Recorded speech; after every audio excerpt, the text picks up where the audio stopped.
নমস্কাৰ, কি খবৰ আপোনালোকৰ? আজি শুকুৰবাৰ আৰু ৰাতিপুৱা গা পা ধুই আহি গ'লোঁ, ব'লক এতিয়া পাকঘৰলৈ যাওঁ। তো ফাৰ্ষ্টতে চাহ বনালোঁ, মাহঁতক দিলোঁ, তাৰপিছত এয়া মানুহজনলৈ দি আছোঁ চাহ। তাৰ পাছতে ভাতত লাগিলোঁ আৰু ইফালে এয়া ভাত বনালোঁ আৰু এয়া চিম আৰু বিলাহী দি দালি বনালোঁ, মচুৰ দালি, আৰু ইফালে লাই শাক অকণমান আছিলে, সেয়া বেঙেনা আলুৰ লগত ভাজিলোঁ।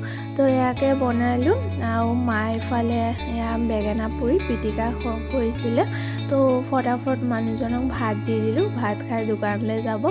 আৰু দিনটো তেনেকুৱা একো ভিডিঅ' কৰা নহ'ল। দিনটো মই কিতাপখনে পঢ়িলোঁ, কিতাপখন পঢ়ি একদম চেছ কৰি দিলোঁ। আৰু এই কিতাপখন যোনে যোনে নাই পঢ়া এবাৰ হ'লেও পঢ়ি চাব, বহুত ভাল কিতাপ হয় আৰু নতুন জেনেৰেশ্যনৰ কাৰণে বহুত ভাল লাগিব কিতাপখন। মোৰতো বহুত বেছি ভাল লাগিলে কিতাপখন। এবাৰ হ'লেও কিতাপখন আপোনালোকে পঢ়ি চাব। তো আজি ভিডিঅ'টো সেয়ালৈকে, লগ পাম নতুন এটা ভিডিঅ'ত। টাটা।